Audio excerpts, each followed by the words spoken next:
E em seguida ele começa a falar aqui, bass, do baixo, né, do contrabaixo. Ore, ore. Então, o baixo, eu aqui com o baixo, que ele tá, até dá pra ver o dedinho dele ali, né, como se ele estivesse tocando baixo aqui nessa parte. Então, baixo, eu. Depois ele fala doramu mo, doramu de bateria, mo também, ore, eu. Então a bateria, eu também. E chega o avô dele ali, né, e fica, oh, tipo, hã? Que desgraça é essa?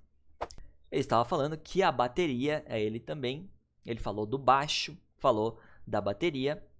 E aqui eu coloquei outros instrumentos, né? Só para vocês aumentarem o vocabulário desse mundo do rock aí. Eu coloquei alguns outros instrumentos que podem aparecer na banda. Eu vou colocar aqui, ó, teclado também tem. Vou colocar guitarra, vou colocar violão, vou colocar, o que mais? Microfone. São essas as palavras que eu vou colocar aqui. Fora a bateria e o baixo, né? E aqui estamos com a resposta de cada uma delas, né? Esse daqui, só para não ter spoiler, a gente vai falar sobre ele ali na frente. Mas, olha só, guitarra pode ser guitarra, mas se você quiser especificar se é um violão ou se é uma guitarra, se for guitarra elétrica, né? Você pode falar ereki guitar, né? Ereki guitar, guitarra elétrica.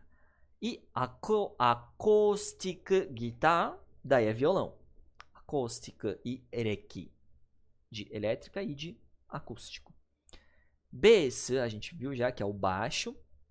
Doramu, bateria, mas se você quiser especificar, que é tipo o conjunto todo ali, pode falar que é doramu setto.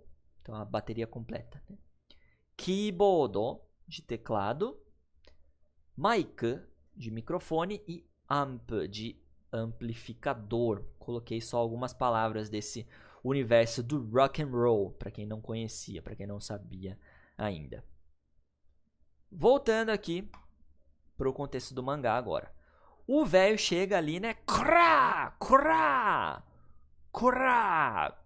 Esse krá, talvez se você já assistiu algum anime que tinha Yakuza, né? Que tinha alguma briga, pode ser que você tenha escutado esse krá, quando eles estão brigando, né? Quando tá chamando a atenção de alguém, pode usar esse krá. E eles usam mais com o R meio assim, né? Krá! Krá! É como se fosse o você aí, em português. Shigoto chū ni asobu natte itteru darou ga, Yukimaru. E a gente vai precisar entender aqui duas coisas primeiro nessa frase, que eu já deixei separadas aqui pra gente. Primeiro, essa junção aqui, ela pode aparecer com algumas palavras. Aqui foi usado o quê? Shigoto, que significa trabalho. Quando a gente coloca esse kanji aqui, você pode pensar que é no meio de alguma coisa.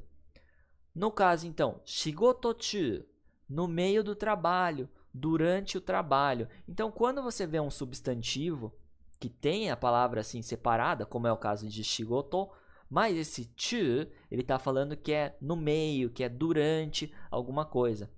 Outro exemplo comum, só para vocês guardarem e entenderem esse mecanismo um pouco melhor, é o kaigi, de reunião. Se eu falo kaigichu, então é em reunião, no meio da reunião. Kaigi e kaigichu. Então tem algumas palavras que podem aparecer com esse contexto, com essa estrutura, só para vocês não assustarem na hora que surgir. Tá? Kaigi, reunião, e kaigichu, no meio da reunião. Shigoto, trabalho. Shigoto-chu, durante o trabalho, no meio do trabalho. E outra coisa que apareceu aqui também, que eu já mostrei para vocês em outras aulas, é o uso do verbo na forma casual mais na.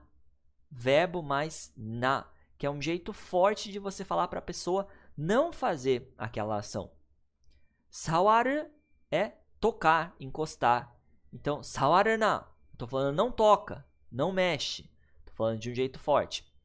Vamos supor que você está na sua aula do cursinho de inglês ou você está na aula de japonês mesmo e você começa a querer conversar em português. Daí o professor chama a atenção e fala Portugal de shaberu na. Portugal de, em português, shaberu na, não converse, não fale em português. Então, shaberu, de conversar, é uma versão um pouco mais informal de hanasu. Mas o na, tô falando para a pessoa não fazer aquilo, então. Portugal de shaberu na. Não fale em português, não converse em português. Então, visto isso daqui do shigoto chu e do verbo mais na, vamos voltar aqui para a frase que a gente estava agora, do velho dando bronca nele. Então, kora, shigoto chu ni asobu na. Asobu pode ser um brincar, dependendo do contexto. Até usam às vezes como passeio, né, como passear. Asobu na, então não brinque. Te iteru. Tô falando. Daro? Daro? Tô falando, não tô? Eu já falei pra você não brincar no meio do trabalho. E finalizando a frase assim, né, como ele falou, daroga, é como se tivesse essa nuance aqui, ó. Eu te falei, não falei? E mesmo assim você continua brincando. Shigoto chu ni asobu natte iteru daroga, Yukimaru. Eu já falei pra você não brincar e mesmo assim você continua brincando, certo?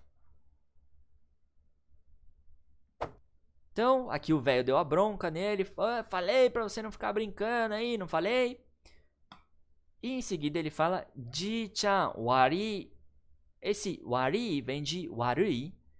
É um jeito bem informal de você pedir desculpa. É tipo, nossa, foi mal, hein? Wari, wari, wari. Até ele fala aqui, né? Wari, wari. Ji-chan wari. Nossa, vô, foi mal. Tsui tanoshiku nachatte sa. Aqui também eu deixei separada sobre essa estrutura para eu falar um pouco para vocês. A tradução é que, sem perceber, né, esse tsui pode ser algo que você nem percebeu, assim, nem se deu conta. Tanoshiku nachatte sa. Acabou ficando divertido, se for pegar bem ao pé da letra. Mas vamos analisar um pouquinho melhor isso daqui. Dá para você traduzir como acabei me divertindo.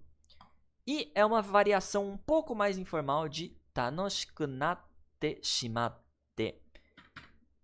Talvez você já tenha visto aqui em alguma live, em alguma aula nossa, a estrutura te shimau. Te shimau.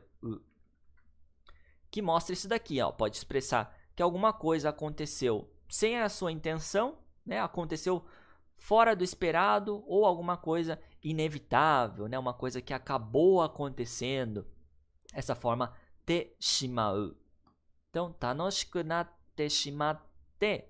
Colocamos esse cara aqui na forma te. Natte shimau virou natte shimatte, porque a frase não acabou. Só que uma versão um pouco mais informal desse te shimau é o chau. Chau. Então, te shimatte pode virar chatte. Mesma coisa, só que mais informal. Tanoshiku nachatte. Então acabou ficando divertido. Foi inevitável, acabou acontecendo isso, acabou ficando divertido. E ele até coloca um sa depois, que vai deixar um pouco mais casual, um pouco mais descontraído o que ele falou. Até coloquei aqui, né? Muitas vezes é utilizado em falas informais para suavizar ou enfatizar o que está sendo falado. 2 exemplos. Tabesugichatte sa. Tabesugiru significa comer demais. Então, se eu colocar esse tabesugiru na estrutura que a gente estava analisando aqui agora, ele vai virar tabesugichatte. Uma coisa que acabou acontecendo. Então, acabei comendo demais. Tabesugichatte sa. Nossa, acabei comendo muito. Foi uma coisa que não foi ali conforme o esperado, né? Mas acabou acontecendo. Outro exemplo. Nebou shichatte sa. Nebou suru é quando você dorme demais, né? Acorda mais tarde do que você esperava. Perde o horário porque dormiu demais. Isso é nebou suru. Então, nebou shichatte sa. Acabou acontecendo isso. Então, acabei dormindo demais. Mais uma vez, está mostrando uma coisa inesperada, que saiu ali do planejado, né? Se é que tinha algum planejado. Alguma coisa planejada. Tsui tanoshiku nachatte sa. Então, acabou ficando divertido sem eu perceber. Ele quis dizer que ele acabou zoando ali, né? Que ele acabou fingindo que estava na banda ali sem nem perceber. Por isso ele fala, né? Nossa, foi mal, vovô. Ji-chan, wari, wari. Gostou desse corte? Não esquece de acessar o nosso canal aqui na aba ao vivo para você ver essa aula completa. E não esquece também de se inscrever para receber aí todas as novidades.